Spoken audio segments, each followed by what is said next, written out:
سیدنا و مولانا محمد وعلى آلہ واصحابہ وأهل بيته وأولاده وأزواجه وذريته وبارك وسلم نحمده ونصلي ونسلم على سيدنا ومولانا محمد رسوله النبي الأمين المكين الحنين الكريم الرؤوف الرحيم أما بعد أعوذ بالله من الشيطان الرجيم بسم الله الرحمن الرحيم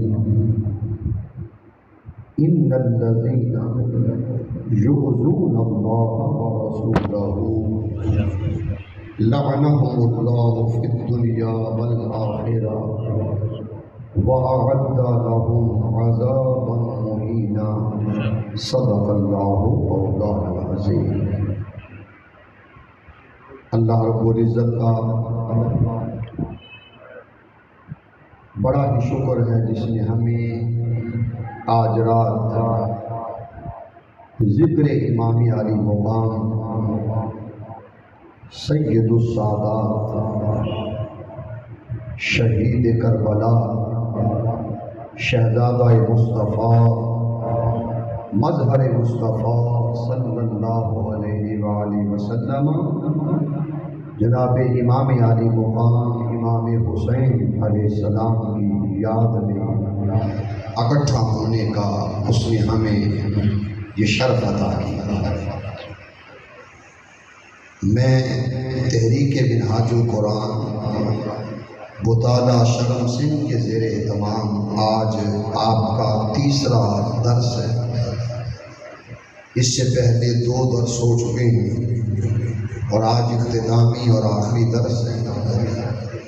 اس اہتمام پر میں اللہ رب العزت کے حضور یہ عرض کر رہا ہوں کہ حکم الحاکمین آپ کا اہتمام کرنا، بیٹھنا، سننا اپنی بارگاہ میں قبول فرمائے۔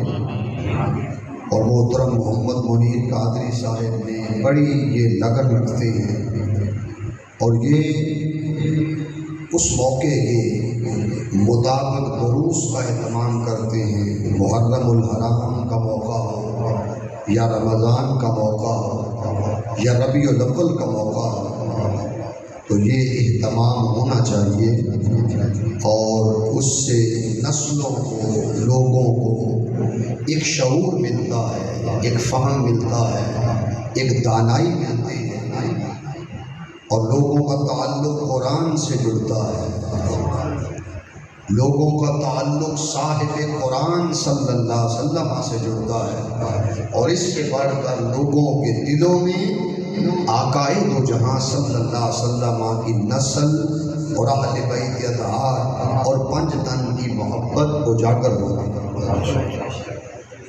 تو لہذا میں مسجد انتظامیہ انوار مدینہ بطالہ شرم سنگھ کے جتنے ذمہ دار نمازی انتظامیہ میں آپ کا شکر گزار ہوں۔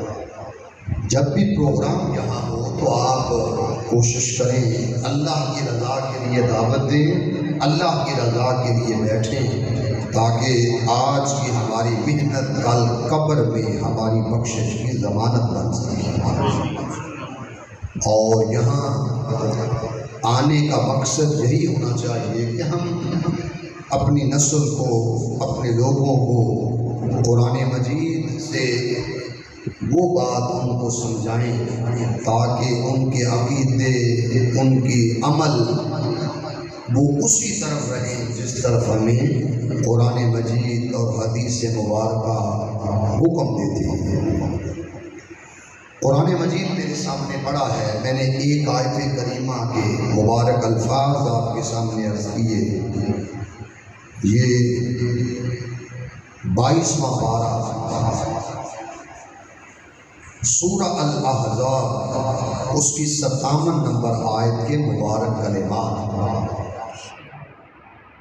دنیا کا کوئی شخص بھی مقرر کوئی آیت منتخب کرے، اگر اس کا ترجمہ وہ شروع سے پڑھ دے تو تقریباً 98% مضمون لوگوں کی سمجھ میں آ جاتا ہے کہ یہ مقرر کس لائن پر، اس راہ پر چلنا چاہتا ہے۔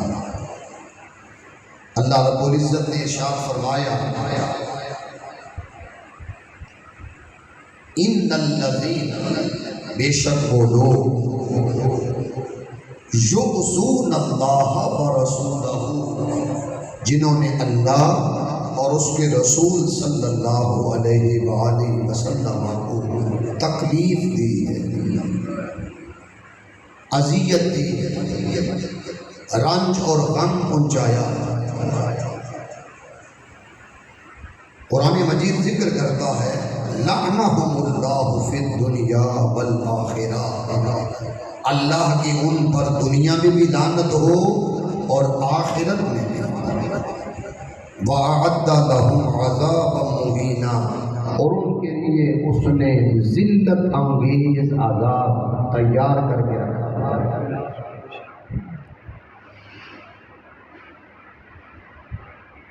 پہلا نقطہ یہ آپ سمجھے کہ واقعہ کربلا سے رسول اکرم صلی اللہ علیہ وآلہ وسلم کو تکلیف کیسے پہنچی، یہ نقطہ سنیے کہ آقا دو جہاں علیہ السلام کا وصال مبارک کون سی ہجری میں ہوا؟ 11 ہجری، اور واقعہ کربلا کب ہوا؟ 61 ہجری،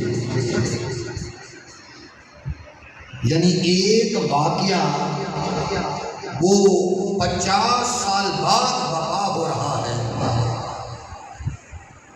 تو بعد والے واقعہ سے آقا دو جہاں صلی اللہ علیہ وسلم کو تکلیف کیسے پہنچی؟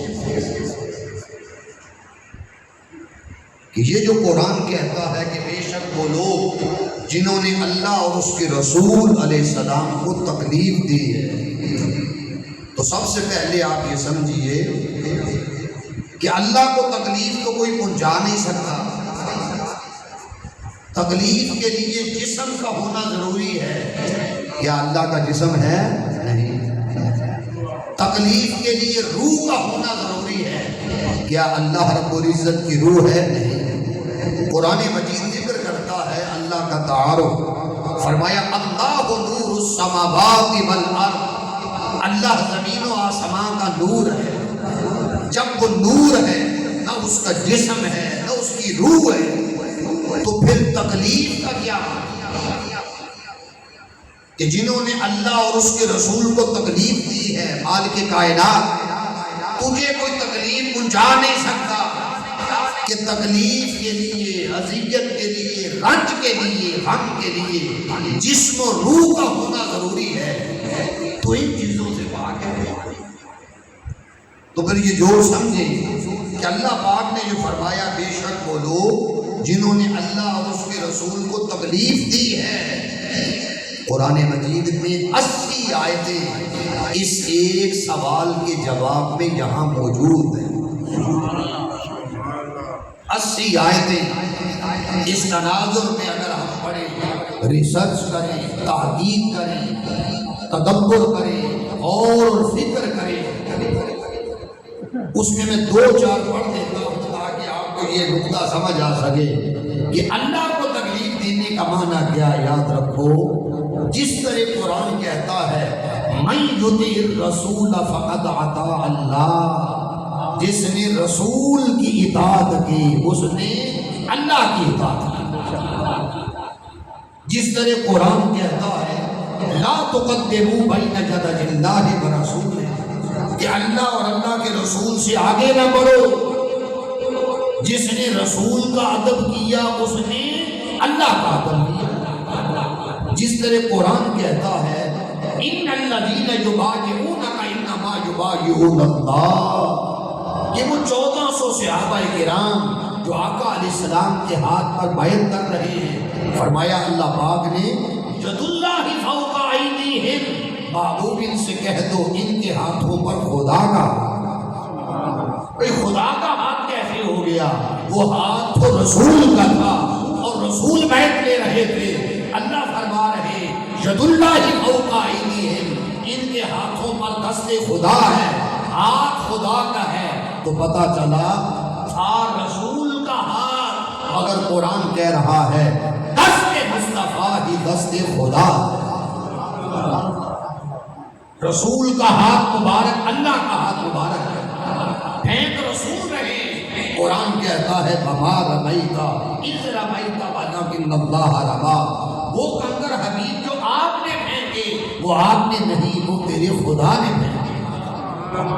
پھینکنا رسول کا، خدا اسے اپنی طرف منسوب کر رہا ہے، بولنا رسول کا۔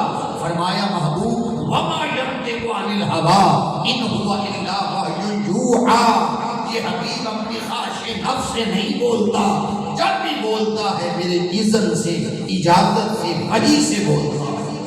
تو رسول کا بولنا خدا کا بولنا، رسول کا دینا خدا کا دینا۔ ما آتاکم الرسول فخذوہ، جو رسول تمہیں دیتا ہے وہ لے لو، وما نہاکم عنہ فانتہوا، اور جس سے رسول روکتا ہے رک جاؤ۔ اللہ ورسولہ احق ان یرضوہ، اللہ اور اللہ کے رسول کا حق ہے اسے راضی کیا جائے۔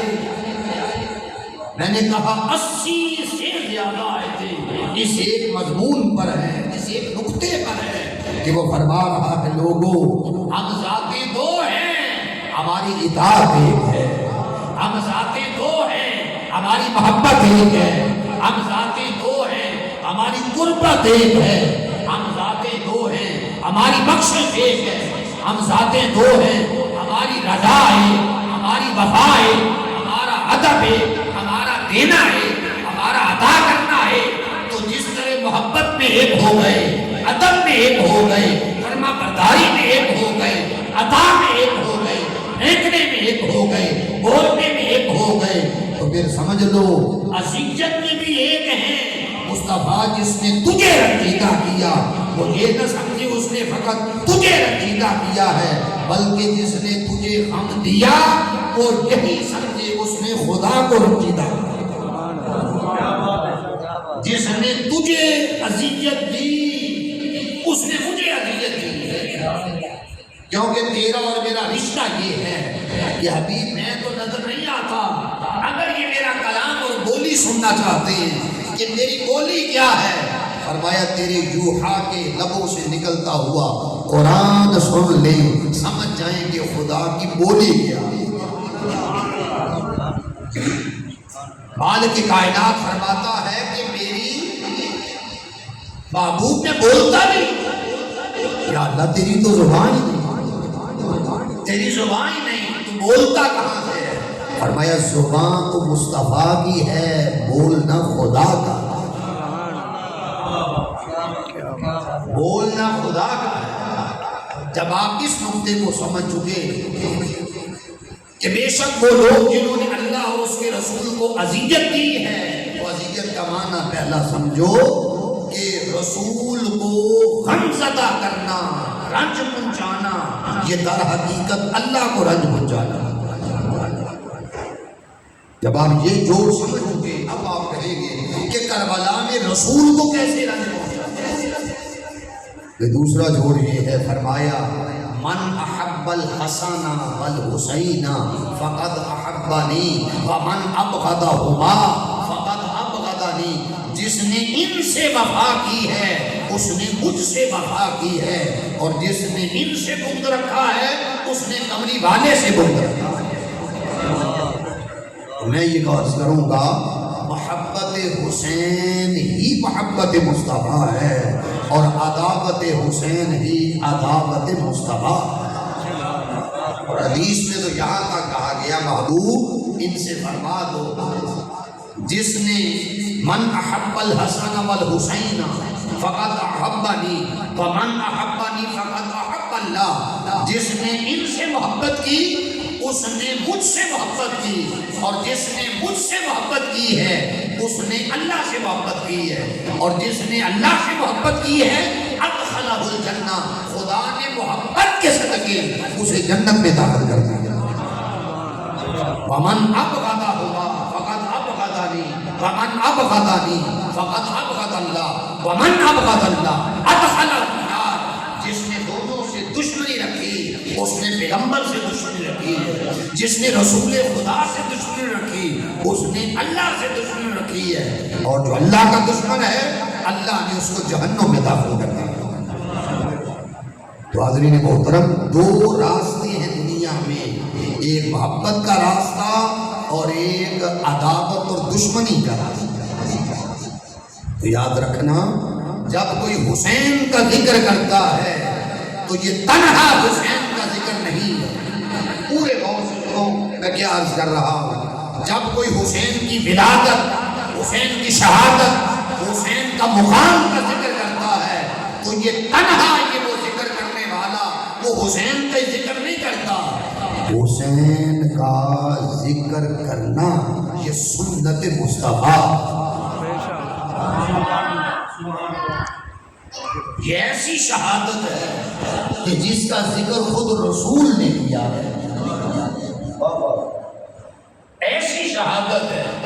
سیرت کی کتابیں، سنت کی کتابیں، حدیث کی کتابیں بھری پڑی ہیں۔ حسین کی ولادت کا کوئی ذکر کرے وہ پہلے رسول سے سنتا ہے، رسول کی حدیث پڑھتا ہے، رسول کے جوہا کے لبوں سے سنتا ہے، پھر اس سے سمجھ آتی ہے کہ یہ ذکر رسول جو ہو رہا ہے، یہ جو حسین کا ذکر آپ کر رہے ہیں، تو جب کوئی حسین کی ولادت کا ذکر کرے یا شہادت کا ذکر تو یہ ذکر کرنا یہ سنت رسول ہے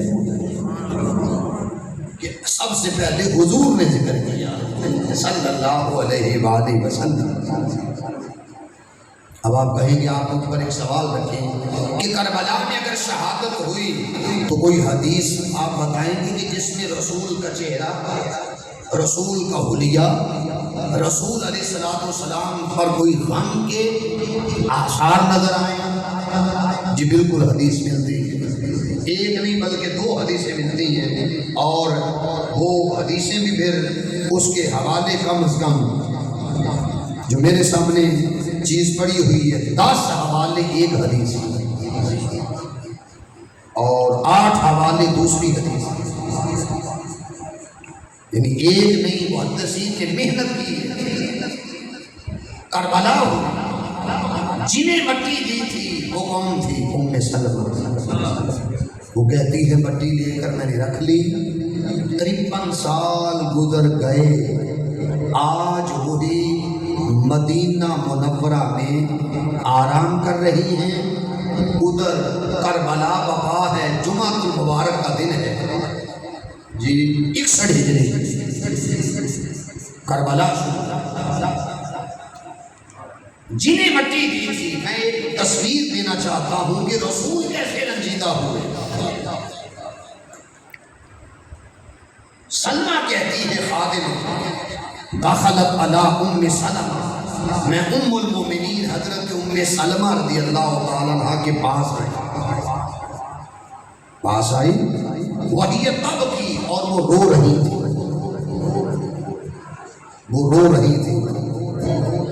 فقلت، خادمہ کہتی ہے میں نے عرض کیا، ما یبکی، کے ماں جی آپ کیوں رو رہی؟ قالت، انہوں نے فرمایا، رأیت رسول اللہ صلی اللہ علیہ وسلم، میں نے آقا دو جہاں علیہ السلام کو خواب کے اندر دیکھا ہے، فی المنام، وعلی رأسہ ولحیتہ التراب، آپ کے سر پر اور آپ کی داڑھی پر گرد ہے، سر مبارک پر اور ریش مبارک پر گرد ہے۔ تو ام سلمہ کہتی ہیں میں نے حالت خواب کے اندر عرض کیا کہ میرے آقا، فقلت ما لک یا رسول اللہ صلی اللہ علیہ وسلم، حضور میں کیا دیکھ رہی ہیں؟ پریشان حال ہے، سر مبارک پر گرد ہے، داڑھی مبارک پر گرد ہٹی ہوئی ہے، تو کیا دیکھ رہی ہیں؟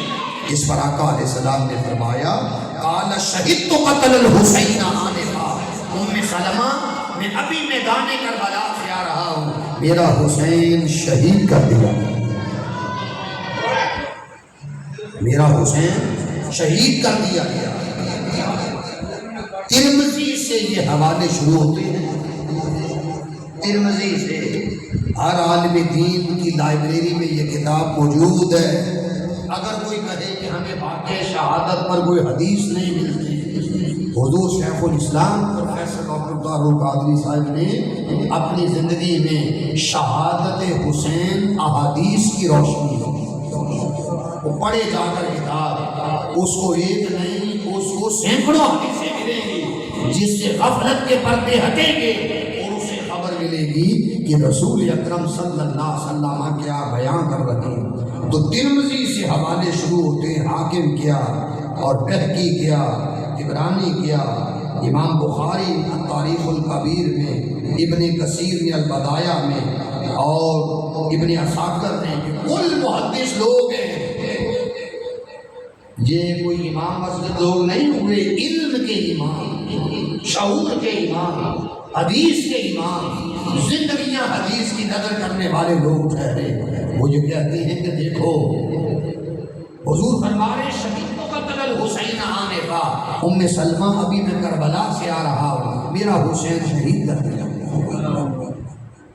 اور اگر ہم دوسری حدیث پڑھیں تو اس میں ابن عباس کہتے ہیں میں مکہ میں سویا ہوا رأیت النبی صلی اللہ علیہ وسلم فی ما جرى النائم بنصف النہار، میں نے یہی وقت جمعے کا دن 61 ہجری کربلا کا روز ہے، میں نے دوپہر کے وقت دیکھا حضور علیہ السلام کو منظر کیا ہے فی ما جرى النائم بنصف النہار وهو قائم اشعث اکبر، آپ کا جسم اقدس غبار قلوب بیدہ قارورۃ، ان کے ہاتھ مبارک میں ایک شیشی ہے، فیہا دم، جس میں خون ہے، فقلت بأبی انت وأمی یا رسول اللہ۔ وہ حضرت عباس کہتے ہیں ابن عباس میں خواب میں عرض کرتا ہوں میرے آقا یہ شیشی جس میں خون نظر آ رہا ہے یہ کیا ہے، کس کا خون ہے؟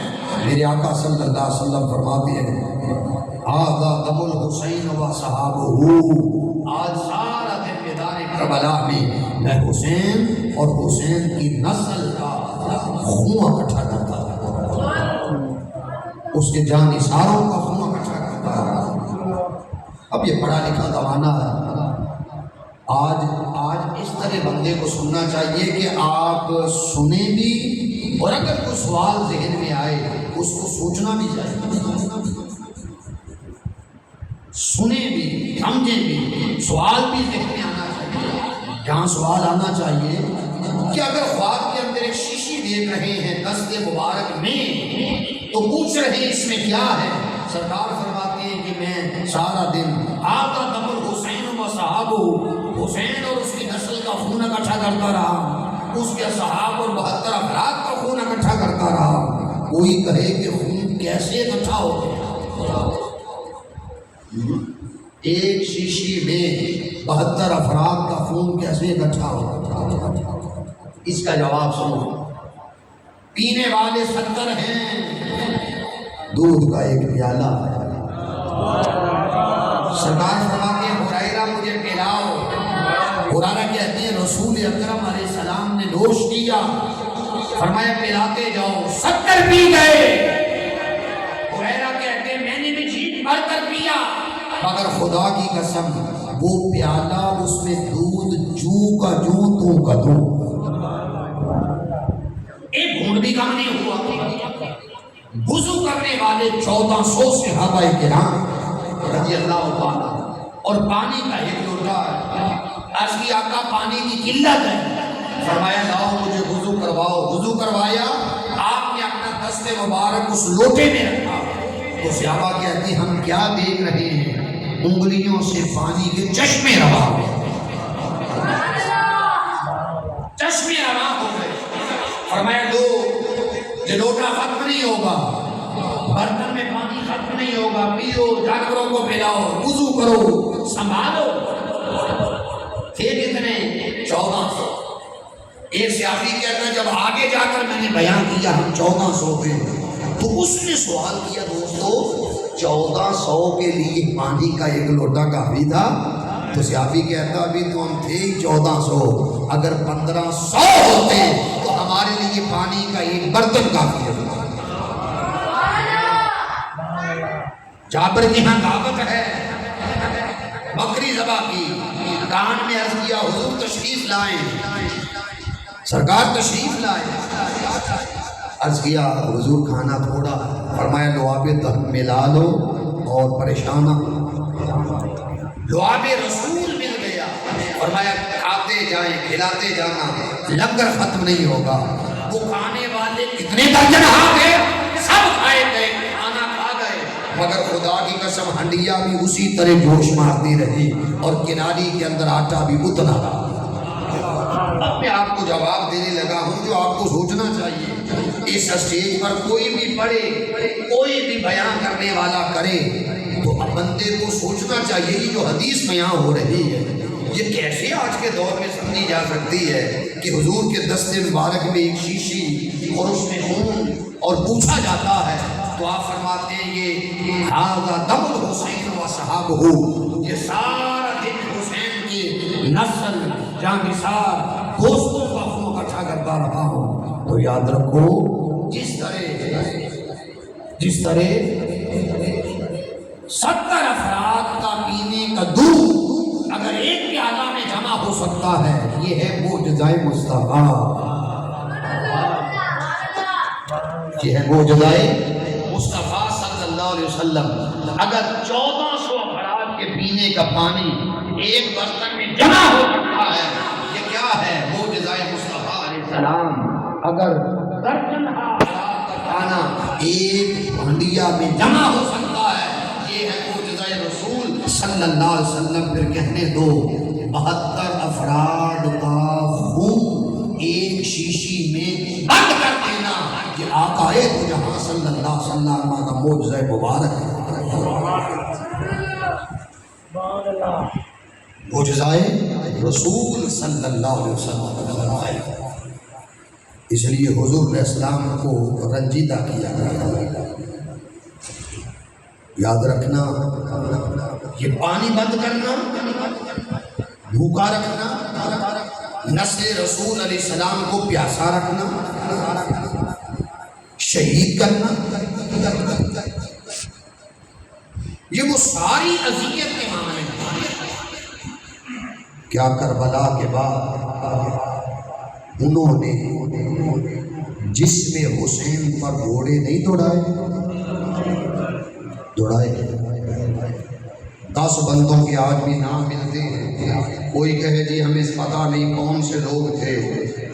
تاریخ نے ہر ایک چیز اپنے سینہ میں رقم کی ہے کہ کوئی یہ نہیں کہہ سکتا کہ مجھے تو کوئی پتہ نہیں کہ کون کون سے لوگ ہیں۔ اگر کسی کو پتہ نہیں تو پتہ ہونا چاہیے۔ 10 ایسے لوگ، نام سنو کون کون سے لوگ ہیں۔ اسحاق بن حیات لانتی، اخنس بن برصد، حکیم بن طفیل، جی یہ پتہ کون ہے؟ قاتل عباس لمبا، حکیم بن طفیل، پھر عمر بن سلیم، رجا بن منقر، واعظ، ہانی بن شیخ، حسین، سالم بن خسیمہ، صالح بن وہب، 10 بندوں کے نام آج بھی ہیں۔ جب وہ جسم اقدس پر گھوڑے دوڑا رہے ہیں، وہ انتقام کی حد ہوتی ہے، اس لیے شہزادہ کونین ایک کتاب ہے، صوفی برکت الدیانوی رحمۃ اللہ علیہ نے لکھی، آپ فرماتے ہیں کہ تاریخ عالم میں نے مطالعہ کیا، آج تک کسی قاتل نے اپنے مقتول کے جسم کی اتنی بے حرمتی نہیں کی جتنی حسین کی شہادت کے بعد ان کے جسم اقدس کی بے حرمتی کی گئی۔ بابا جی سرکار کا تجزیہ سنیا، یہ سیرت نگار بندہ ہے، دین پر بڑا کام کیا۔ ان کی 30 جلدیں مقالات حکمت پڑھ کے دیکھو، یہ حضوری والا شخص ہے، کچہری والا شخص ہے، صوفی برکت الدیانوی، ان کے جملے سنو، وہ تو یقین جانے دل چیر دیتے ہیں ان کے جملے۔ فرماتے ہیں ثانی زہرا، اے سیدہ زینب، اگر 10 محرم الحرام کے روز میں زندہ ہوتا، میں ہواؤں کو چیر دیتا، فضاؤں کو چیر دیتا، دریاؤں کو چیر دیتا، پہاڑوں کو چیر کر میں اس میدان میں آتا، حاضر ہوتا، اگر کوئی بدگماش آپ کی طرف فقط ہاتھ بڑھاتا میں اس کا ہاتھ قلم کر دیتا اور میں غلام ہونے کا حق ادا کرتا۔ اس لیے بابا جی سرکار کا نظریہ سنو، فرماتی آج تک کسی سلطان نے، جابر سے جابر سلطان نے اپنے مقتول کے سر کی اتنی بے حرمتی نہیں کی جتنی حسین کی شہادت کے بعد سر حسین کی تذلیل کی گئی۔ آپ کے ذہن میں آنا چاہیے کہ تذلیل کیسے کی؟ یہ گلی گلی، نگر نگر، شہر شہر، کوفہ کوفہ، دمشق دمشق، ایرانہ، یہ تذلیل نہیں تو کیا؟ یہ جسم اقدس پر گھوڑوں کو دوڑایا جانا کیوں؟ تاکہ ہڈیاں توڑ دی۔ تذلیل نہیں تو کیا؟ جس نواسے کو رسول اپنی پشت مبارک سے زمین پہ گرنے نہیں دیتے، جن کی خاطر سجدے لمبے کر دیتے، تو یزیدیوں نے یہاں تک انتقام لیا۔ پانی بند کرنا تو پیچھے کی بات رہ گئی، بھوکا پیاسا تو پیچھے کی بات رہ گئی۔ پھر انہوں نے کہا آؤ 72 سروں کو جسموں سے کاٹیں، 72 سروں پر پھر خنجر چلا ہے۔ 6 مہینے کا لاشا ہو، بچہ شہید ہو گیا ہو، پھر کتنا سنگ دل بندہ ہوگا کہ اس شہید کے گردن پر پھر خنجر چلائے اور سر پر 72 سروں کو جدا کیا، نیزوں کی نوکوں پر چڑھایا گیا۔ اور برکت الدھیانوی دل خراج اللہ شہزادہ کونین کتاب مجھے پڑھنے کا موقع ملا، آپ بھی پڑھنا۔ بابا جی سرکار فرماتے ہیں جمعے کا دن ہے، گھیرا ڈالا ہوا ہے، ان میں ایک آواز بلند کرتا ہے جلدی حسین کو قتل کرو، ہم نے نماز جمعہ بھی پڑھنی ہے، کہیں جمعہ کی نماز قضا نہ ہو جائے۔ یہ کیا ہو رہا ہے؟ نمازیں بھی جاری ہیں، اذانیں بھی جاری ہیں، داڑیاں بھی ہیں، امامیں بھی ہیں، قتل بھی ہے۔ تو جب نماز میں پڑھیں گے اللہم صلی علی محمد وعلی آل محمد، تو تصور کیا جائے گا؟ کیا تصور جائے گا کہ درود ان پر پڑھ رہے ہیں؟ مگر انہوں نے یہ کیا، انہوں نے یہ کیا، سر کاٹ لیے، نیزوں کی نوکوں پہ چڑھا دیے۔ سیدہ سکینہ، سیدہ فاطمہ بنت حسین، سیدہ زینب زین العابدین سرکار، بچا ہوا قافلہ قید کر لیا گیا، رسیوں سے زنجیروں سے باندھ دیا، یقینی قیدی بنا کر لے جایا جا رہا ہے جو جنت کے وارث ہیں۔ جنت میں 8 چشمے بہ رہے ہیں اس وقت، کوثر کیا، تسنیم کیا، سلسبیل کیا، ماء ابیض کیا، 8 چشموں کی وارث اللہ نے جس نسل کو بنایا ہے وہ انا اعطیناک الکوثر کی نسل ہے۔ پھر یہاں تک آتا ہے کہ جس وقت یہ قافلہ چلا کوفہ کی طرف، تو سیدہ زینب نے جب یہ دیکھا نا بکھرا ہوا لاشا اپنے بھائی کا، ہڈیاں جدا، ٹانگیں جدا، بکھرا ہوا لاشا، چیزیں اوپر سے چھین لی گئی، سطر سلامت رہا۔ حسین ابن علی 2 لباس پہن کے آئے تھے، اوپر کا لباس اتار لیا، نیچے کا سلامت رہا، جانتے تھے کہ یہ لباس تک نہیں چھوڑے، انگوچھی اتار لی اور زرہ پکڑ لی، تلوار چھین لی، امامہ رسول پہن کے آئے تھے، چھین لیا، جوڑے اتار لیے، انتقام دے دیا۔ جب سواریاں چلی ہیں اور سیدہ زینب نے بکھرا ہوا لاشا جب دیکھا ہے بھائی کا، تو آپ نے 4 لائنیں پڑھی ہیں۔ ان 4 لائنوں کو ابن کثیر نے اب البدایہ و نہایہ تاریخ کی معتبر ترین کتاب میں لکھتے ہیں، 5ویں جلد 701 صفحہ پہ لکھتے ہیں، اس لاشے کو دیکھ کر عرض کیا یا محمدہ یا محمدہ اے محمد مصطفیٰ، اے محمد مصطفیٰ صلی اللہ علیہ وسلم، صلی علیک اللہ و ملک السماء و ملائکۃ السماء، آپ پر خدا اور خدا کے فرشتوں کا درود ہو۔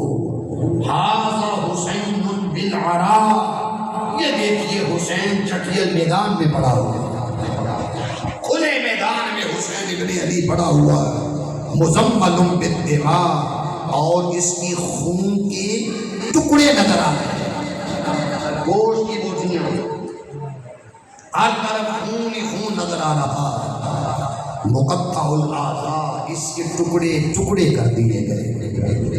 یا محمد بناتک سبایا، رسول آپ کی شہزادیاں قید کر دی گئی ہیں، وذریتک مقطعہ، اور آپ کی جتنی نسل ہے وہ ساری شہید کر دی ہے۔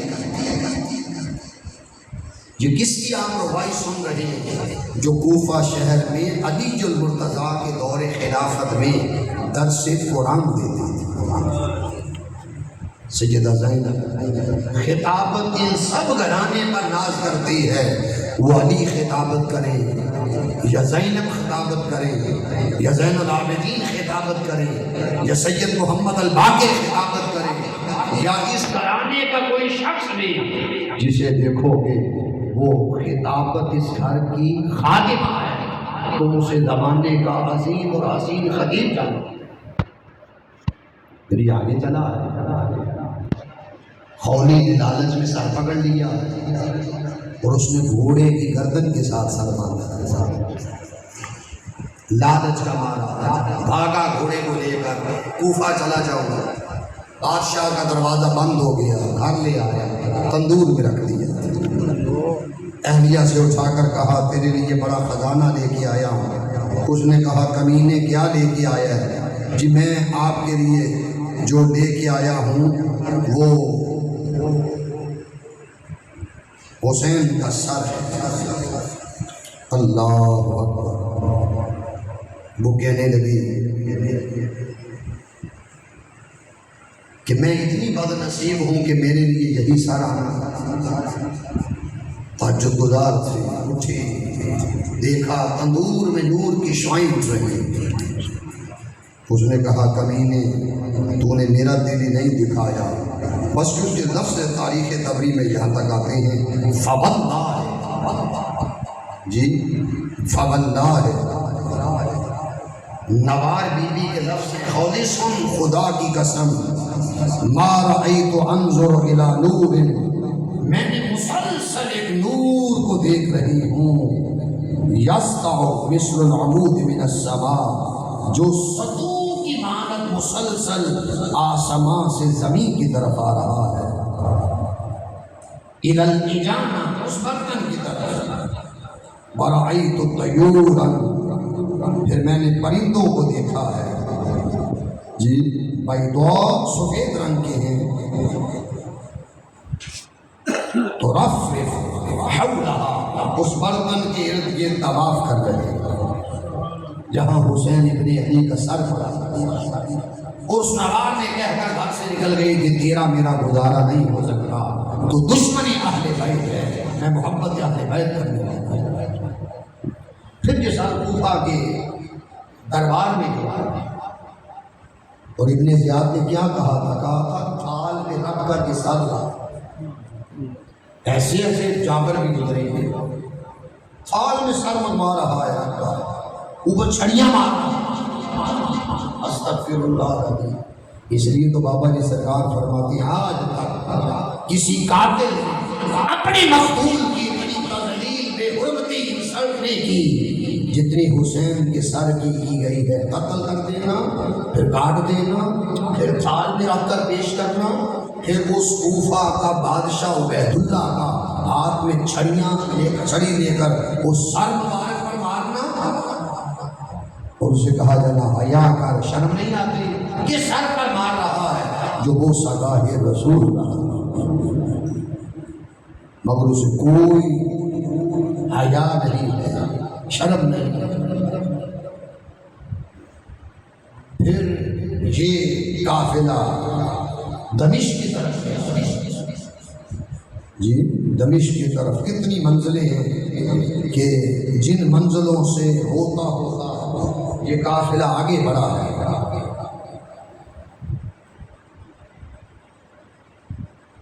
مختلف منزل، حیران کی منزل، نصیبین کی منزل، معمورہ کی منزل، جی موصل کی منزل، یہ منزلیں جن سے قافلہ گزرتا ہے، اور حسین ابن علی کا سر جدھر جدھر سے گزرتا جا رہا ہے ہر ایک کو روشنی دیتا جا رہا ہے، ہر ایک کو روشنی۔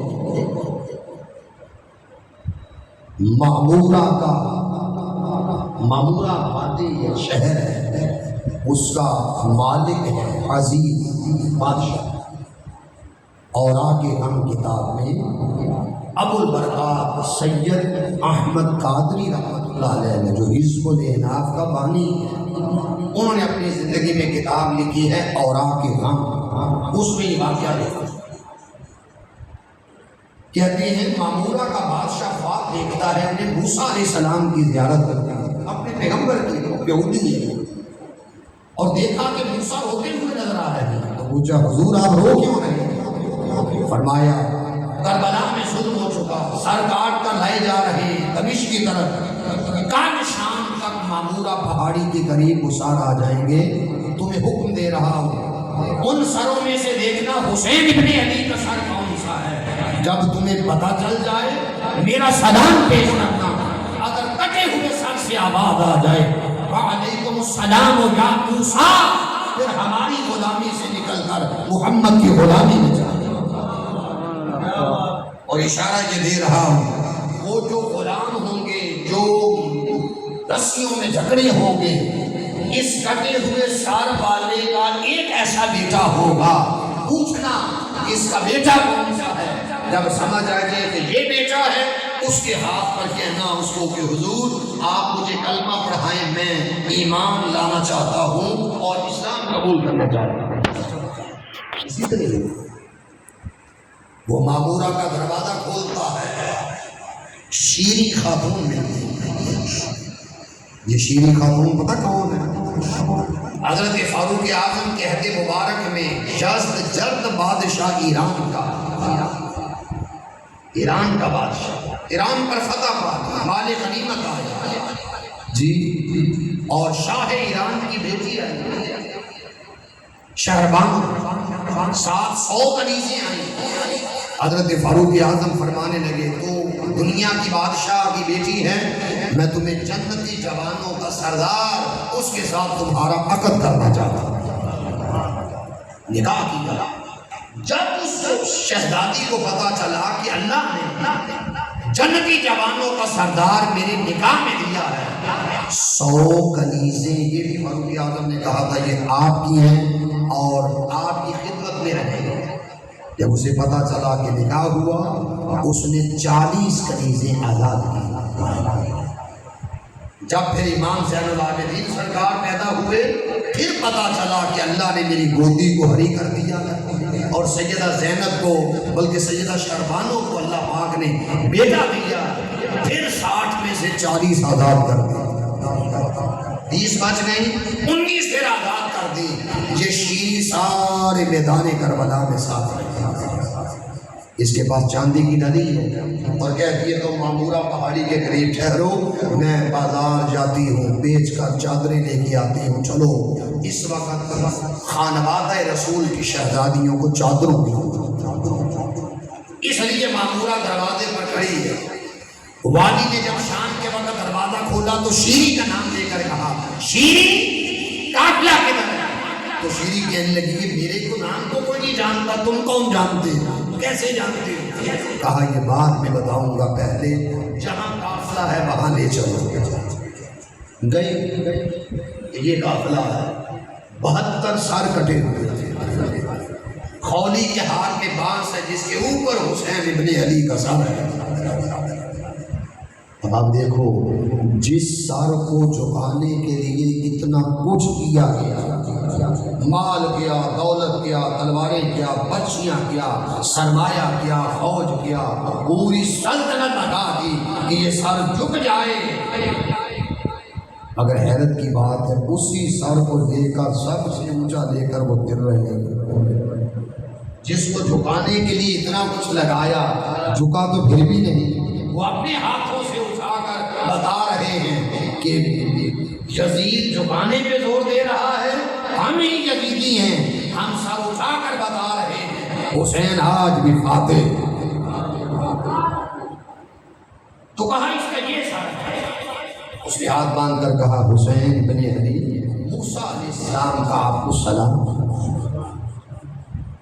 اور دیکھنے لگا کہ لب ہلے، میری تقدیر بدلے، کٹے ہوئے سر سے لب ہلنے لگے. آواز آئی وعلیکم السلام یا موسیٰ، اے موسیٰ ہمارا بھی تم پر سلام ہو. کہا کوئی اس کا شہزادہ ہے؟ پتا چلا یہ رسیوں سے باندھا ہوا علی سجاد زین العابدین ہے. اس نے کہا ہاتھ آگے بڑھائیں، ہمارے نبی نے حکم دیا تھا اگر جواب مل جائیں تو پھر ہماری غلامی سے نکل کر تاجدار کائنات کی غلامی میں چلے جانا. آپ مجھے کلمہ پڑھا دو تاکہ مجھے دولتی سلام نصیب ہو. پھر یہ قافلہ دمشق آیا.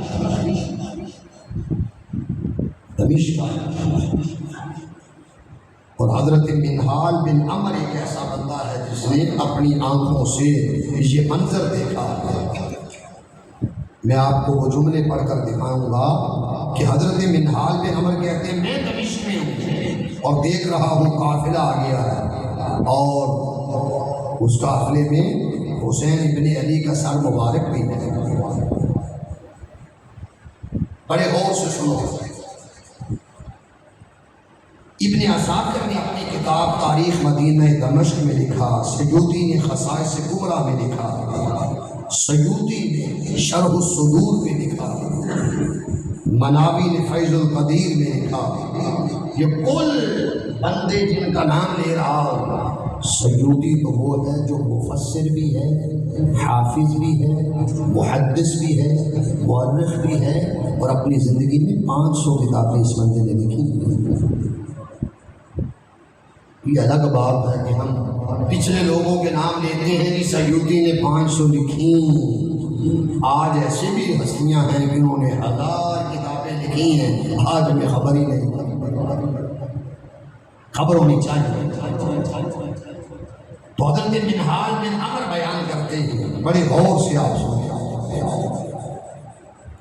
آپ فرماتے ہیں قال انا واللہ رأیت راس الحسین ابن علی، خدا کی قسم میں نے حسین ابن علی کا سر دمشق کے اندر دیکھا تھا جب وہ نوکے سینہ پر تھا.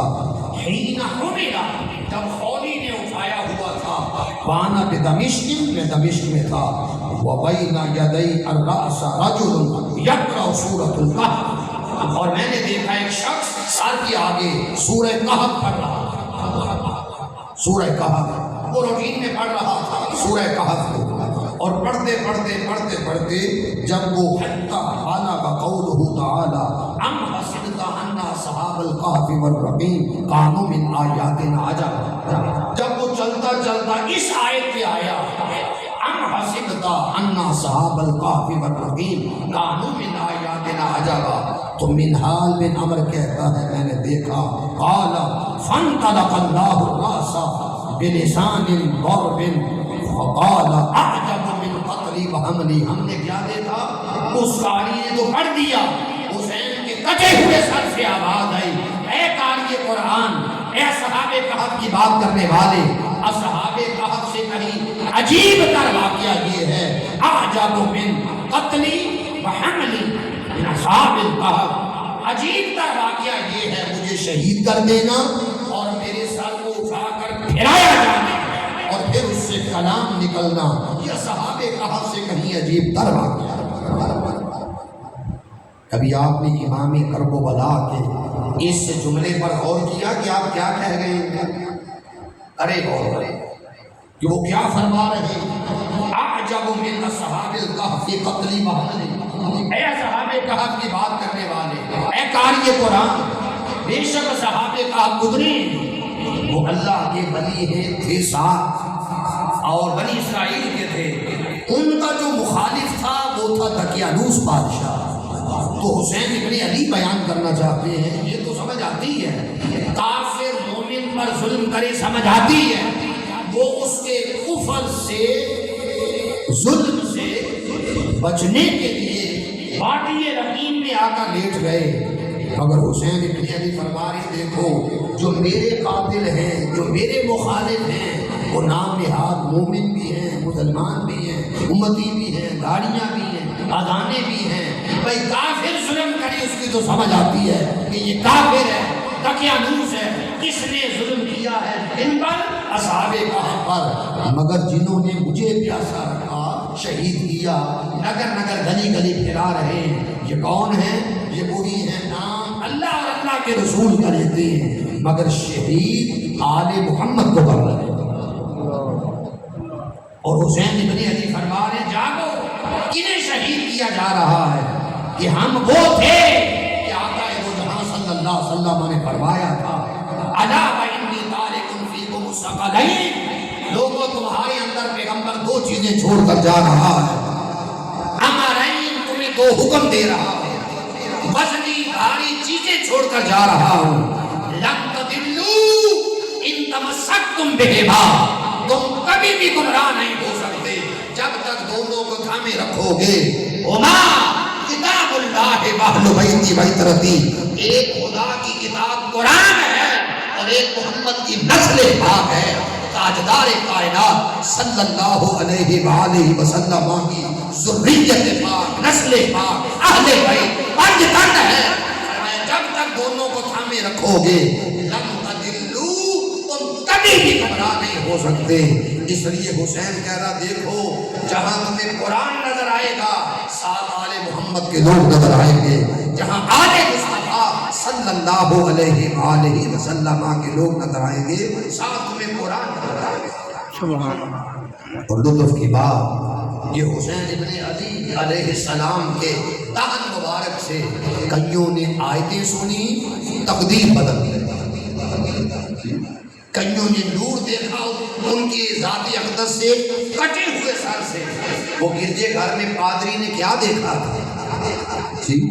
پادری نے کیا دیکھا تھا؟ اس نے نور ہی تو دیکھا تھا. پادری نے نور دیکھا تھا اور دیکھ کر اس نے کہا تھا کہ میں اس نور کی برکت سے میں کلمہ پڑھتا ہوں اور مسلمان ہوتا ہوں. جی مسلمان ہوتا ہوں. تو کسی نے چہرے سے نور کو دیکھا، کسی نے کٹے ہوئے سر سے جو زبان تھی اس سے قرآن مجید سنا، کسی نے سلام سنا، کسی نے جواب سنا، کسی نے کلمات سنے. یہ حسین ابن علی جدھر جدھر سے گزرتا جا رہا ہے، خدا کی عزت کی قسم یہ رقص مبارک کی شان اعجازی ہے. یہ جدھر جدھر سے گزر رہا ہے لوگوں کی تقدیر ہی بدل رہی ہے. اس لیے فرمایا میرا بولنا عجیب تر ہے. آپ کہیں گے عجیب تر کیسے ہے؟ بھئی عجیب تر اس لیے ہے، اور کیجیے گا وہ کون ہیں بھلی، کتنے ہیں صاحب، اور ولی کب بنے؟ پوری ریاضت کے بعد، محنت اور مجاہدہ کے بعد. حسین کون ہے؟ حسین وہ ہے جس کی آنکھ دنیا میں کھلی اور اس کی پہلی نظر جس کے چہرے پر پڑی ہے وہ سیدنا محمد مصطفیٰ صلی اللہ علیہ وآلہ وسلم. سبحان اللہ. حسین ابن علی کے پہلے کان میں جو آواز سنائی دی ہے وہ صوت محمد مصطفیٰ، آواز محمد مصطفیٰ صلی اللہ علیہ وآلہ وسلم. تو یہ ایسے ہیں کہ جس پر نظر ڈال دے اسے ولایت عطا کر دیتے، نظر ڈال دے علی بنا دیتے.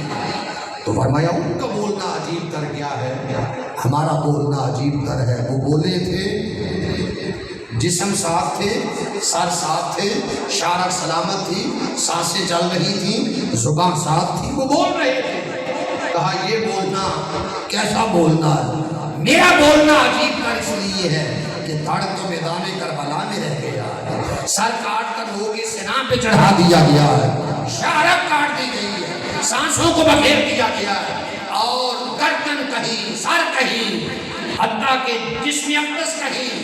فرمایا وہ بولنے کے سارے آثار جہاں ختم ہوتے ہیں، حسین ابن علی پھر بھی بولتا ہوا دکھائی دیتا ہے کہ حسین بولنے کے لیے کسی دھڑ کا محتاج نہیں ہے، شہرت کا محتاج نہیں ہے، سانسوں کی مالا کا محتاج نہیں ہے۔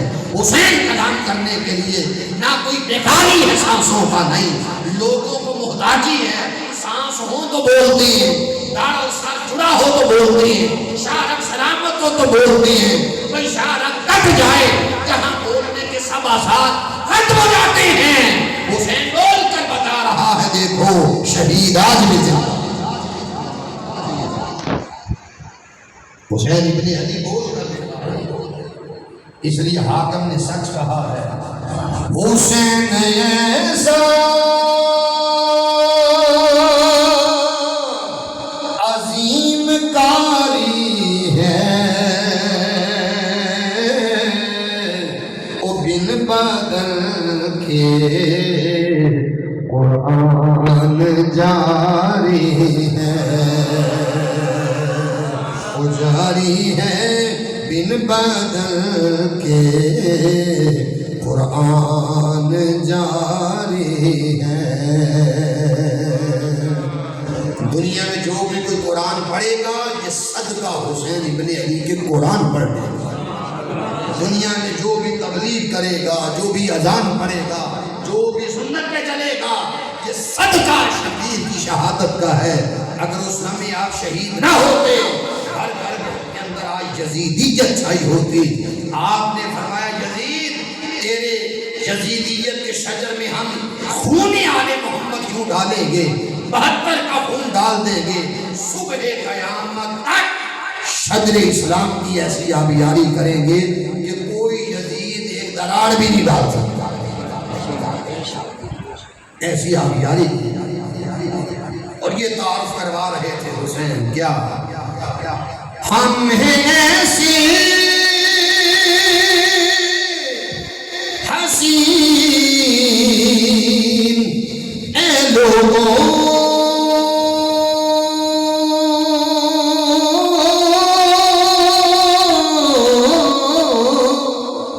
ہم ہیں ایسی حسین اے لوگوں جن کی جنت میں حکمداری ہے، وہ جن کی جنت میں حکمداری ہے، وہ بن بدل کے قرآن جاری ہے۔ حاکم کہتے ہیں سرحد میں لوگ پہرا دیتے ہیں، آج خیمہ حسین ہے اور پہرا دینے والا عباس اللہ۔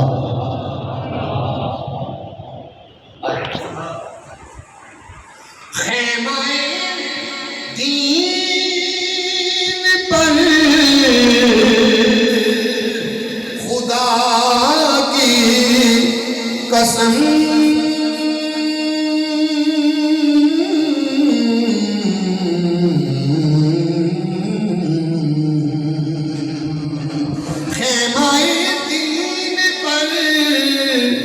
خدا کی قسم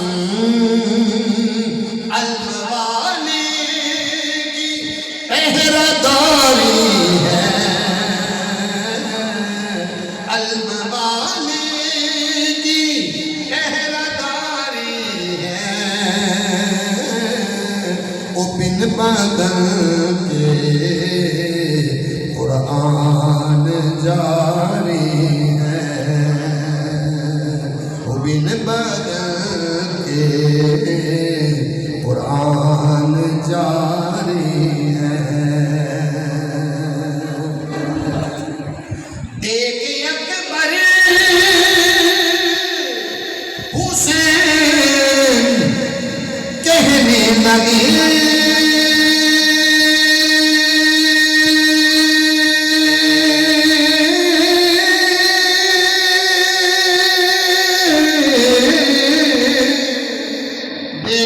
اکبر حسین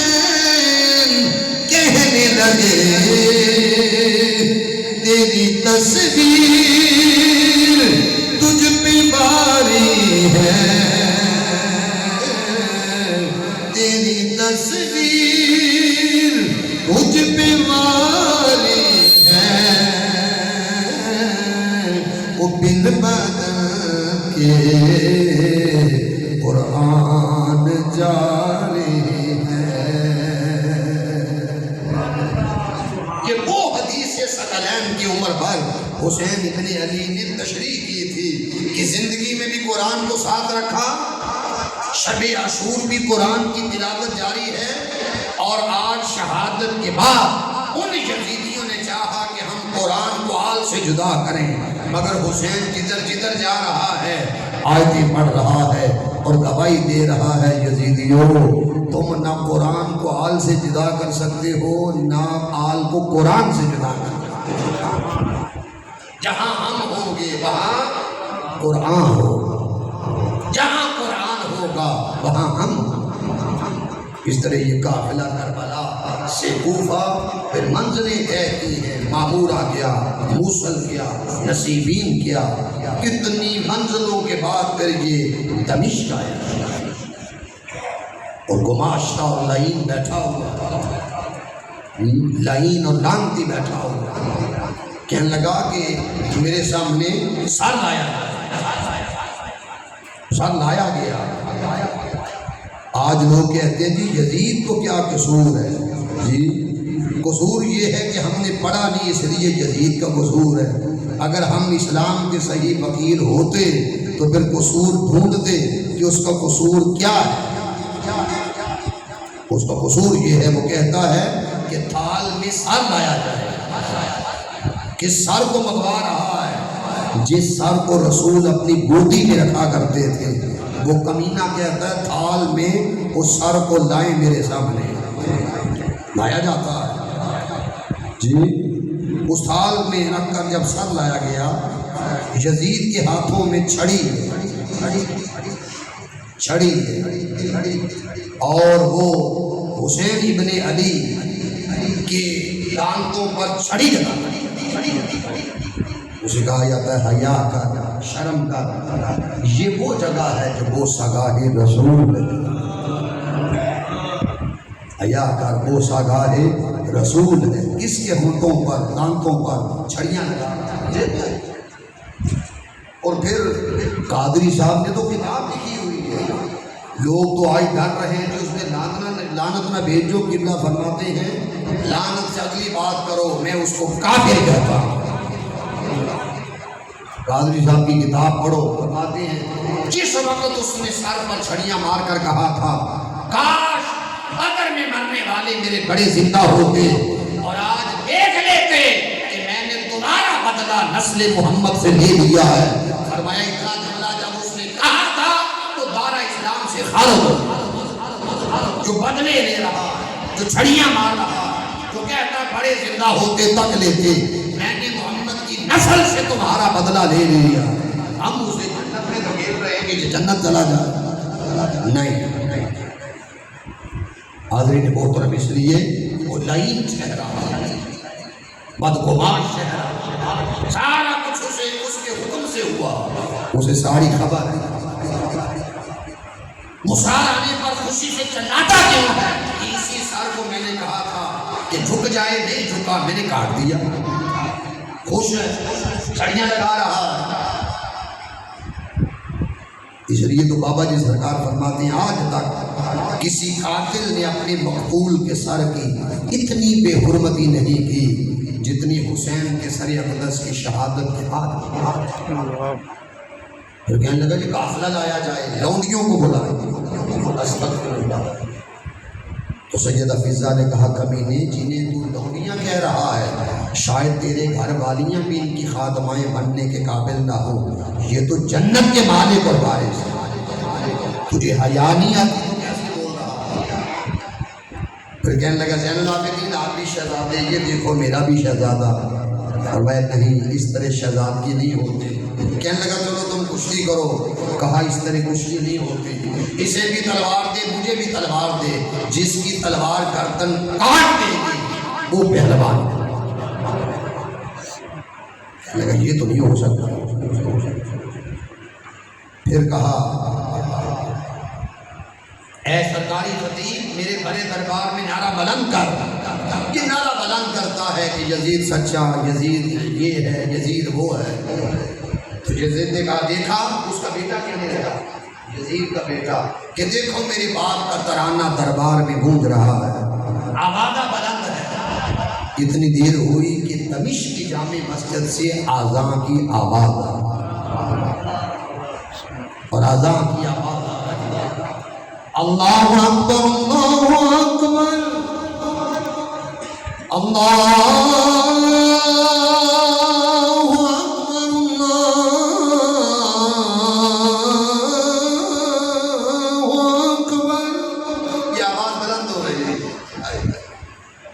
اشہدو ان لا الہ الا اللہ پڑھا جا رہا ہے، اشہدو ان محمد رسول اللہ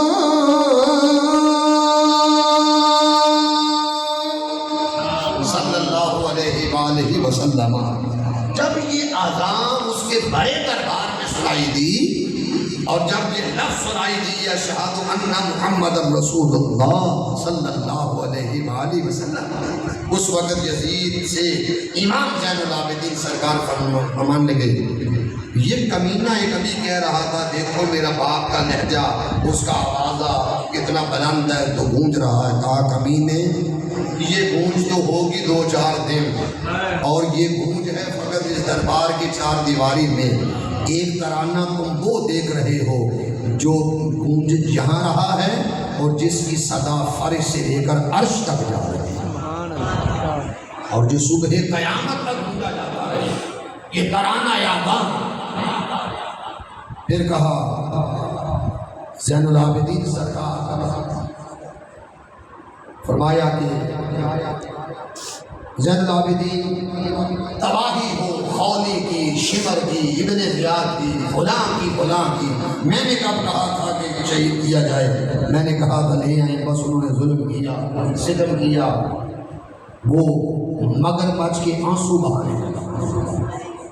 یزید خولی، شمر، انس، میں نے کب کہا تھا اس طرح کرو؟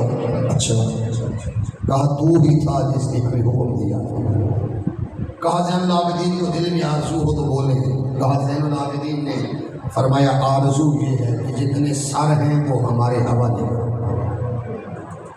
جو قاتلین ہیں وہ بھی ہمارے حوالے کرو، قاتلین حسین. لگا یہ تو نہیں ہو سکتا کہ جنہوں نے قتل کیا وہ سب میں آپ کو حوالے کرو. تو فرمایا پھر آج جمعے کا دن ہے، دمشق میں آذان ہو چکی ہے، میں چاہتا ہوں کہ میں جاؤں اور وہاں پر خطبہ جمعہ دوں. یزید کہنے کا ٹھیک ہے، مسجد میں چلتے ہیں اور جاتے ہیں تو انشاءاللہ میں آپ کو خطبہ جمعہ کے لیے وقت دوں گا. لو جی مسجد چلے گئے. علی سجاد زین العابدین آپ بھی چلے گئے. یزید نے جب رش دیکھا مسجد بھری ہے، کہا سرکاری خطیب سے اٹھو خطاب کرو. اس نے جو سچے تھے انہیں جھوٹے کہا، جو جھوٹے تھے انہیں سچا کہا، کڑمڑ کر دیا. امام زین العابدین فرمانے کے کمینے تو کیسا خطیب ہے، تجھے خطاب کرنا نہیں آتا، بیٹھ جا. کہا یزید تو نے کہا تھا دمشق کی جامع مسجد میں میں تمہیں خطبہ کے لیے وقت دوں گا، مجھے وقت دو. یہ میں خطبہ پڑھ رہا ہوں اور آگے غم کتاب، مفسر قرآن تفسیر حسنات کا مفسر ابو البرکات سید احمد قادری رحمۃ اللہ علیہ نے اوراق کے غم میں خطبہ لکھا. کہتے ہیں کہ سید زادے نے حمد و صلات کے بعد فرمایا یہ وہ خطبہ ہے جس نے دمشق کی جامع مسجد میں جب آپ نے پڑھا ہے تو ہر کوئی رو رہا تھا کہ یہ سید کیا کہہ رہا ہے. فرمایا ایھا الناس، لوگو احذرکم الدنیا وما فیہا، میں تمہیں خبردار کر رہا ہوں یہ دنیا اور اس میں جو کچھ ہے اس سے بچ جاؤ. مال دولت نخوت تکبر بدمین جو کچھ ہے مال و دولت سے بچ جاؤ. زین العابدین کہہ رہا ہے، فرمایا فإنھا دار زوال، یہ زوال کا گھر ہے. یہ دنیا زوال کا گھر ہے. وہی قد افنت قرون الماضیہ، اس میں کئی ماضی کے قصے ہیں. بادشاہ مر گئے، وزراء مر گئے، فرعون کیا، حامان کیا، قارون کیا، نمرود کیا، شداد کیا، ابو جہل کیا، ابو لہب کیا، اتبا کیا، شیبہ کیا، بڑے بڑے فرعون اور جابر آئے، مر گئے، اب گئے. اور فرمایا وَهُمْ كَانُوا أَكْثَرَ مِنْكُمْ مَالًا وَأَطْوَلَ أَعْمَارًا. ان کی عمریں بھی زیادہ، 800 سال عمر نمرود، عمریں بھی زیادہ، تخت بھی بڑے بڑے، شرق سے غرب تک حکومتیں رہی. فرمایا مال بھی اور عمریں بھی زیادہ. وقد اکل التراب جسوما، جب مر کر قبر میں گئے مٹی نے ان کے جسموں کو کھا لیا. لیکن جانے یہ خطبہ اگر بیداری میں پڑھا جائے تو سمجھ آتی ہے وغیر احوالہم، ان کے حالات وہ نہ رہے. یہ تخت پر بیٹھتے تھے تو خوشبو لگاتے تھے، مر کر جب یہ قبروں میں گئے تو دیکھو بدن میں کیڑے ہی رہے. ہیہات افسوس افسوس فلا بالنبوت، تمہیں بھی مل جانا ہے. پھر زین العابدین فرماتے ہیں نیک عمل کرو، موت آنے والی ہے، عنقریب تمہیں محلات سے اٹھا کر قبروں میں ڈال دیا جائے گا. اچھے عمل کرو، تمہارے اعمال کا محاسبہ ہوگا. واللہ من فاجر قد استکمل علیہ الحسرات، خدا کی قسم دمشق میں بیٹھے ہوئے کتنے فاسق، کتنے فاجر، کتنے گنڈے، کتنے کمینے یہاں بیٹھے ہیں جنہوں نے اپنی حسرتوں کو پورا کیا، اپنی تمناؤں کو پورا کیا، جو جی میں آیا کر دیا. کتنے ایسے غالب جو ظالم ہیں، انہوں نے ظلم کیے. وقت واقع فی مسالک الحلاقات، انہیں تباہی کے گڑے میں ان کے ظلم لے گئے. اللہ اکبر. نہ جہاں وہاں ندامت کام آتی ہے نہ ان کی مدد ہوتی ہے. فرمایا پھر قرآن مجید فرماتا ہے وَوَجَدُوا مَا عَمِلُوا حَاضِرًا وَلَا يَظْلِمُ رَبُّكَ أَحَدًا. ایک دن آنے والا ہے تمہارا رب رتی برابر بھی ظلم نہیں کرے گا. انہوں نے جو کچھ کیا ہے اپنے ظلم کا بدلہ پا لیں گے. پھر فرمایا من عرفنی فقد عرفنی ومن لم یعرف عارف بنفسی، جو جانتا ہے وہ تو جانتا ہی ہے، جو نہیں جانتا وہ جان لے میں کون. اور سید زادے نے تقریباً 40 جملے پڑھے اور اجازت نہیں دیتا کہ میں 40 جملے پڑھوں. اپنے تعارف میں کہ میں کون ہوں، میرا حسب کیا ہے، نسب کیا ہے، وجاہت کیا ہے، مکانت کیا ہے، منزلت کیا ہے، میں کون ہوں، کس کا شہزادہ ہوں. میرا نام علی ہے، انا ابن فاطمہ الزہرا، میں سیدہ عالم کا شہزادہ ہوں. انا ابن خدیجۃ الکبریٰ، میں خدیجۃ الکبریٰ کا شہزادہ ہوں. انا ابن صفا والمروہ، میں صفا اور مروہ کا شہزادہ ہوں. انا ابن من صلی بملائکۃ السماء، میں اس کا بیٹا ہوں جس کا آسمان کے فرشتے بھی درود پڑھتے ہیں.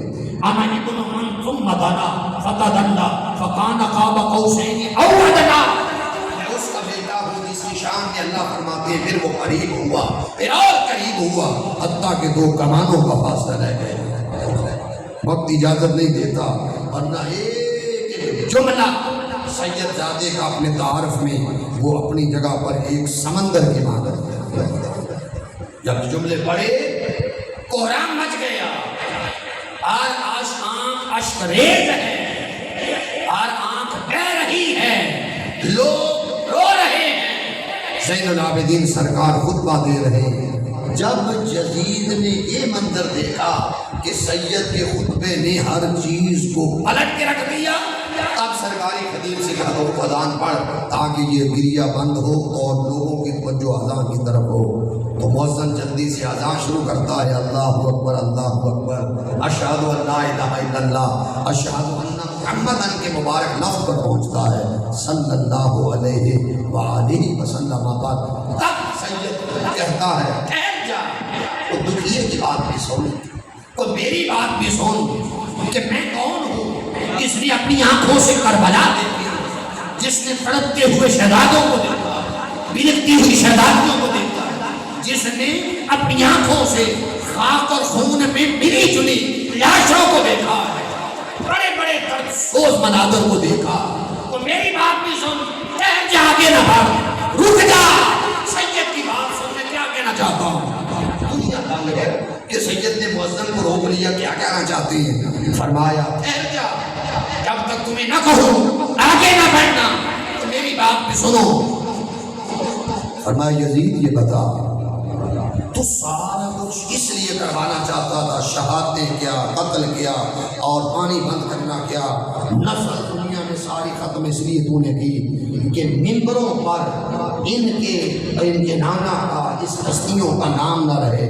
فرمایا یہ بتا، سارا کچھ ہو گیا، کربلا ہو گئی، جانے والے چلے گئے، شہید ہونے والے ہو گئے، اے یزید لعین یہ بتا، چاہتا تھا کہ ممبروں پر، مسلوں پر ان کا نام نہ رہے، آج کربلا کی بات اسی شہر کی جامع مسجد میں آذان میں یہ بتا دے، یہ تیرے نانے کا نام ہے یا زین العابدین کے نانے کا؟ کس کے نانے کا نام ہے؟ اس ایک جملے نے کربلا کی کایا کو پلٹ دیا۔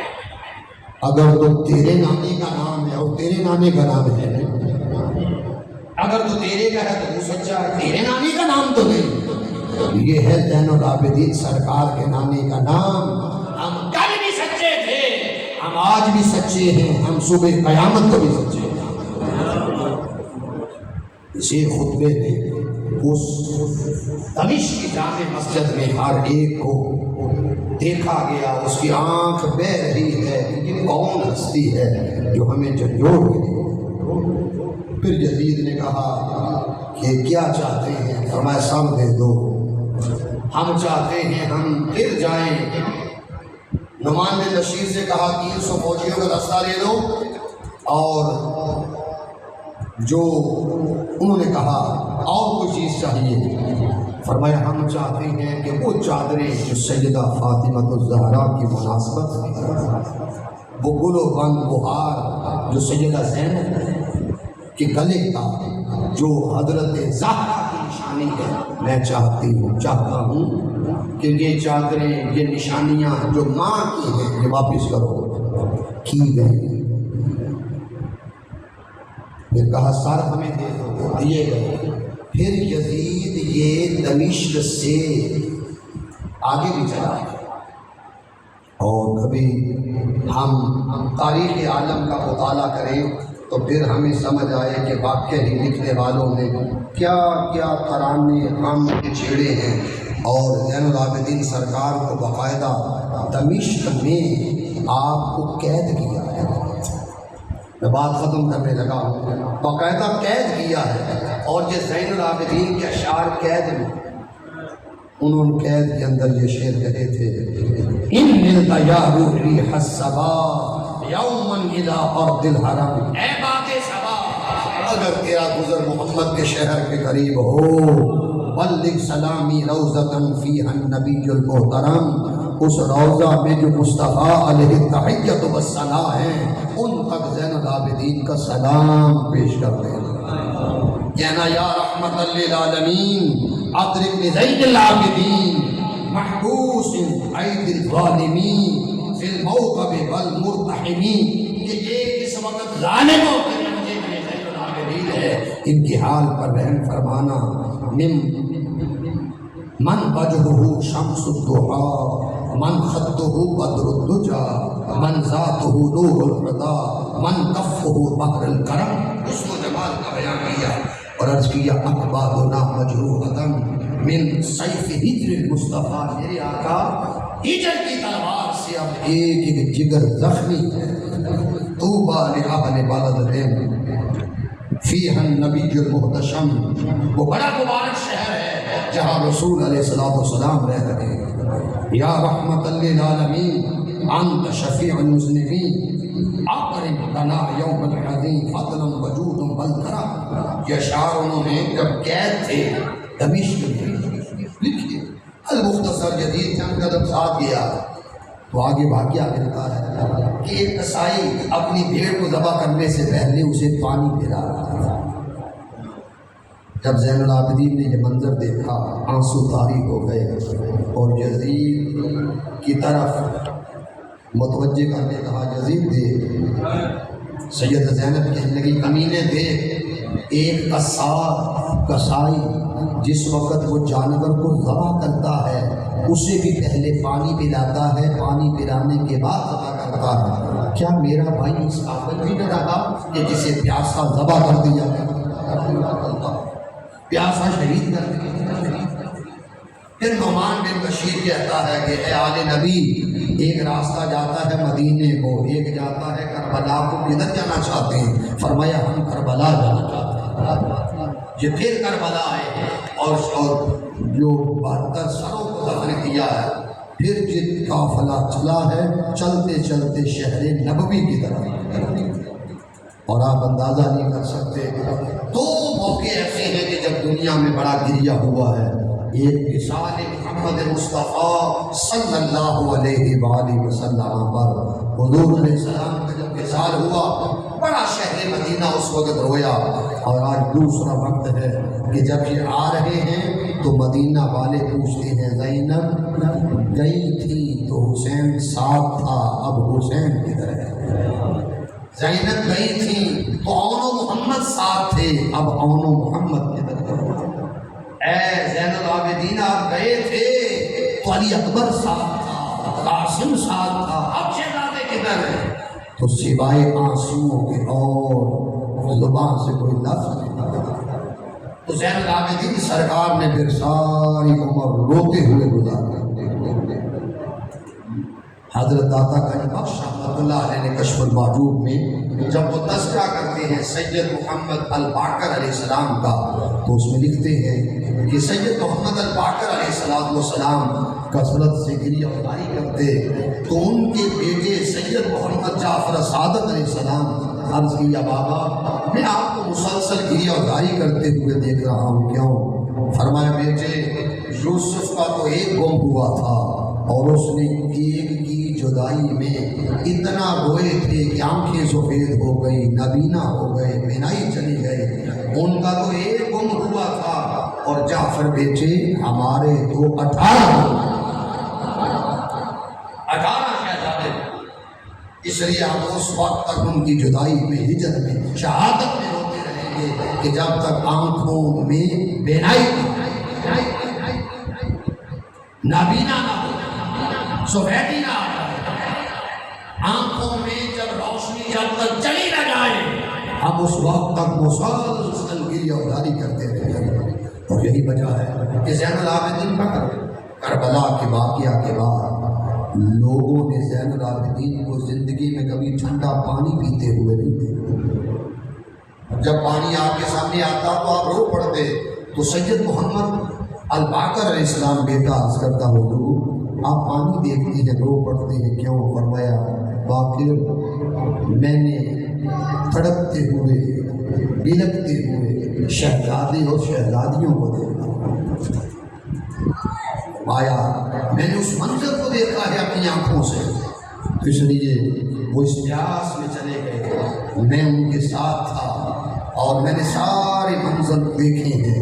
اے پانی تمہیں کیسے پیوں کہ میں نے سغرا بلکہ میں نے سکینہ کو دیکھا، پیاس کیا، میں نے شہزادوں کو دیکھا تڑپتے ہوئے، اس لیے ساری عمر گریہ ازاری میں امام پاک نے گزاری۔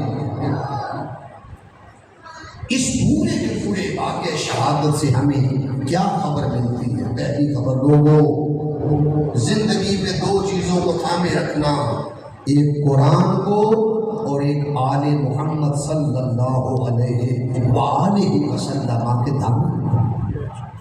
حاصلات کربلا میں یہ ہے، یہ دونوں چیزیں تھامنا۔ آج گھر گھر میں قرآن تو ہے، دیکھنا یہ ہے کیا ہمارے بچے حسن و حسین سے بھی پیار کرتے ہیں؟ کیا ہمارے بچے پنجتن پاک سے محبت کرتے ہیں؟ کیا آل اطہار کے ہم ماننے والے ہیں؟ اگر تو دلوں میں پیار ہے تو بے شکر ہے کہ ہم مانتے ہیں، اور جس دل میں حضور کی نسل کا پیار ہے تو یقین جانے وہی نسل اور وہی لوگ والا ہے، وہی ایمان کامل ہے۔ اور اگر ایمان میں آقا دو جہاں صلی اللہ علیہ وآلہ وسلم کی نسل کی وفا نہیں ہے تو پھر سمجھ لیں بندہ ایمان سے خالی۔ تو حاصلات کربلا میں دوسری چیز ہمیں ملتی ہے، جب بھی حق اور باطل کا مارکا ہو ہمیشہ حق کا ساتھ دینا۔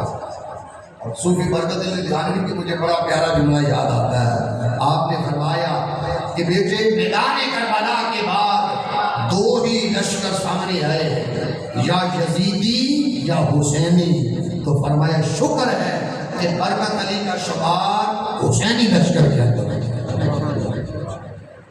اب اس سرکار فرماتے شکر ہے کہ ہمارا شمار حسینی لشکر سے ہوتا ہے، دو ہی لشکر چلے ہیں اور قیامت تک چلتے رہیں گے، اس لیے یزیدیت سے اپنے آپ کو بچاؤ۔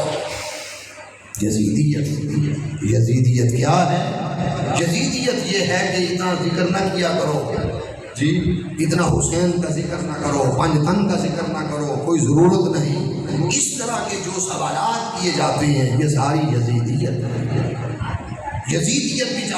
بھی چاہتا تھا ہم ان کو کاٹ دیں، ممبر و محراب پر ان کا ذکر نہ رہے، مگر یاد رکھو آج کن گھروں پر سلام پڑھا جا رہا ہے، وہی گھر جن میں محبت الہی میں راتیں وہ گزار گئے، ان پر تو درود و سلام ہے ہی۔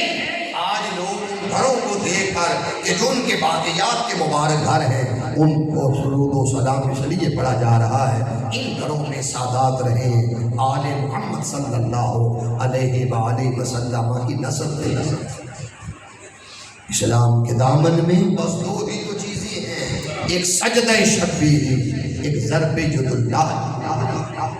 اس لیے آج ضرورت اس بات کی ہے کہ ہم حق کا ساتھ، ضرورت اس بات کی ہے کہ ہم جو حسین ابن علی کے غم میں رویا کریں۔ بعض بات یہ بھی سوال لوگ اٹھاتے ہیں جی رونا کہاں لکھا ہے؟ میرے آقا کی ساری زندگی پڑھو، جس دن سے حسین ابن علی کی ولادت کا ذکر احادیث میں ملتا ہے تب سے گریا ہے۔ جب پوچھا جاتا ہے حضور آپ کیوں رو رہے ہیں؟ فرمایا کہ بارش والا فرشتہ کہہ رہا تھا یہ مٹی اس مقتل گاہ کی ہے، جب سرخ خون میں بدل جائے سمجھ لینا حسین شہید ہو گیا۔ کبھی گودی میں رکھ کر رو رہے ہیں، ایک طرف اگر شہزادہ ابراہیم ہے دوسری طرف حسین ابن علی ہے، دونوں سے پیار ہے، اور آقا دو جہاں صلی اللہ علیہ وآلہ وسلم دونوں سے پیار کر رہے ہیں۔ حکم آتا ہے محبوب، اللہ فرماتے ہیں ایک رکھ لیں ایک دے دیں۔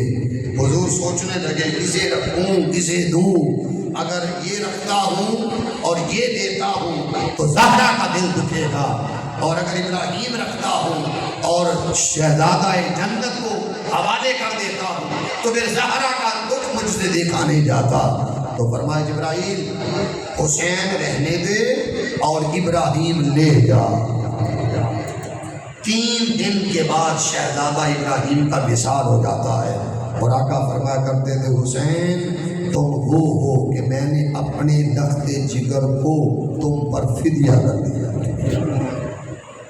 اس لیے رونا ہمیں حسین میں یہ سنت رسول صلی اللہ علیہ وآلہ وسلم۔ اور قادری صاحب کو مجھے جملہ یاد آتا ہے، حضور شیخ الاسلام فرماتے ہیں، صاحب فرماتے ہیں جسے غم حسین میں رونا نہیں آتا وہ اپنے مقدر پہ رویا کرے، وہ اپنے مقدر پہ رویا کرے کہ مجھے شہادت اور کتنی اذیت دی گئی، رنج پہنچایا گیا، دکھ دیا گیا، اسے رونا کیوں نہیں آ رہا؟ اس لیے یہ گھرانہ وہ ہے کہ شافعی تک لکھتے ہیں کہ یہ تو ہستیاں وہ ہیں کہ جب کوئی نماز میں یہ نہ کہے اللہم صلی علی محمد وعلی آل محمد، اس وقت تک خدا اس کی نماز ہی اپنی بارگاہ میں قبول نہیں کرتا۔ تو ان کے ذکر کو بہت بڑی سعادت بھی ہے، عبادت بھی ہے، اللہ تعالیٰ قبول فرمائے۔ اللہم صلی علی محمد وعلی آلہ وصحبہ وبارک وسلم۔ آپ سب ایک بار سورہ فاتحہ پڑھیں، 3 بار سورہ اخلاص پڑھیں، سید الشہداء کربلا معلیٰ کے مبارک تسمیہ ان کو ہدیہ پیش کریں۔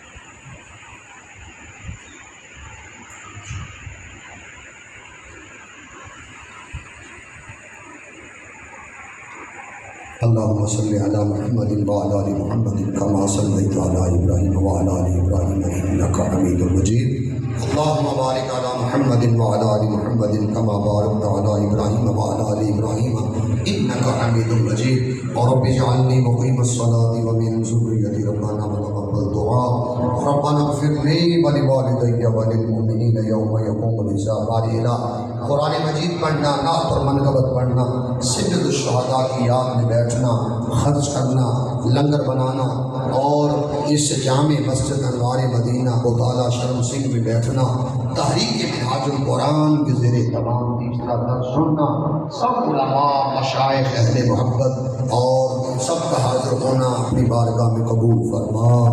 بارگاہ رسالت مآب صلی اللہ علیہ وآلہ وسلم کی حضور پیش خدمت قبول فرمانا، عالم اطہار کی بارگاہ میں پیش خدمت قبول فرما، صحابہ کرام اولیاء و صالحین کی بارگاہ میں پیش خدمت قبول فرما، پانچ تن پاک کی ہستیوں کو پیش خدمت قبول فرما، اسیران کربلا جنہوں نے بعد میں صعوبتیں صحیح الہ العالمین ان سب پیکران وفا، پیکران عظیمت، پیکران شجاعت، ان سب ہستیوں کو پیش خدمت کر رہے ہیں۔ 72 شہدائے کرب و بلا ان کو پیش خدمت قبول فرما۔ بدر، احد، حنین، تبوک، پاکستان بننے میں 65 کی جنگ، 71 کی جنگ، جتنے شہداء ٹھہرے الہ العالمین کربلائے محلہ کے شہداء سمیت شہیدوں پر اپنی صلوات کی بارشیں فرما، اپنی رحمتیں عطا فرما، اپنی بخششیں عطا فرما۔ سید الشہداء کی شہادت عظمیٰ، شہادت کبریٰ، شہادت علیٰ کا صدقہ الہی ہمیں قرآن سے محبت عطا فرما، ہمیں اہل بیت اطہار سے محبت عطا فرما، ان دو خزانوں کو تھامنے کی ہمت عطا فرما، ہمارے بچوں کو قرآن اور پنج تن کی محبت عطا فرما، ہمارے پاکستان کو ہر قسم کے خرافات سے محفوظ فرما، الہ العالمین سے بدامنی سے، اسے جزیدیت سے محفوظ فرما۔ یہ لا الہ الا اللہ کے نام پر لیا ہوا وطن ہے، الہ العالمین ہمیں اسوہ شبیری پر چلنے کی توفیق برآمد فرما۔ یا اللہ، سید الشہداء نے اپنی جان دین اسلام کے لیے پیش کی ہے، یا اللہ ہمیں اسلام کی قدر کرنے کی توفیق عطا فرما، ہمیں اسلام پہ زندہ رکھا، ہمیں اسلام پہ دنیا سے موت عطا فرما، شہادت کی موت نصیب فرما۔ جتنے بیٹھے ہیں سب کے رزق میں، کاروبار میں، زندگی میں، علم و عمل میں، گھر بار میں، اولادوں میں اور معیشت میں، کسب میں، ہنر میں، معاش میں، ملازمت میں، جس نے بھی اہتمام کیا محترم منیر قادری صاحب کے ساتھ، جس نے بینر بنوایا، جس نے ساؤنڈ لگایا، جس نے لنگر بنایا، جس نے خرچ کیا، جس نے اس مبارک بزم کے نکات میں 3 دن جو بڑھ بڑھ کر آگے پیش رہا، الہی تجھے سید الشہداء کی عظمتوں کا صدقہ، اس گھرانے کی عفت اور حیا کا صدقہ، اس گھرانے کی تقدیس کا صدقہ، اس گھرانے کی طہارت کا صدقہ، اس گھرانے کی سخاوت کا صدقہ، اس گھرانے کی شجاعت کا صدقہ، اس گھرانے کی قرات کا صدقہ، اس گھرانے کی قرب کا صدقہ، الہ العالمین سب کی حاضری اپنی بارگاہ میں قبول فرما۔ حضور شیخ الاسلام پروفیسر ڈاکٹر طاہر القادری صاحب نے اسلام میں ہمیں اس بات کی طرف تراغب کیا کہ بھائی بھائی بن کر رہو، نفرتیں ختم کرو، قدورتیں ختم کرو، اور اس پاک خطہ ارض وطن میں ہر ایک کو اپنا بھائی سمجھو۔ الہ العالمین ہمیں اخوت کے ساتھ رہنے کی توفیق عطا فرما، ہماری مسجدوں کو آباد فرما، ہمیں حسینیت کی راہ پر چلنے کی توفیق عطا فرما، ہمیں یزیدیت سے بچا۔ الہی تاجدار مدحہ صلی اللہ علیہ وآلہ وسلم کے اسوہ حسنہ پہ عمل کی توفیق عطا فرما۔ ہمارے بچے ماں باپ کو کوئی ادب نہیں کرتے، ہمیں احترام سے پیش نہیں آتے، یا اللہ ہمیں توفیق عطا فرما۔ جن کے ماں باپ دونوں یا ایک زندہ ہیں، ہم اولادوں کو اپنے ماں باپ کی عزت کرنے کی توفیق عطا فرما، اپنے ماں باپ کا کہنا ماننے کی توفیق عطا فرما، اپنے ماں باپ کی ہدایات پر عمل کرنے کی توفیق عطا فرما۔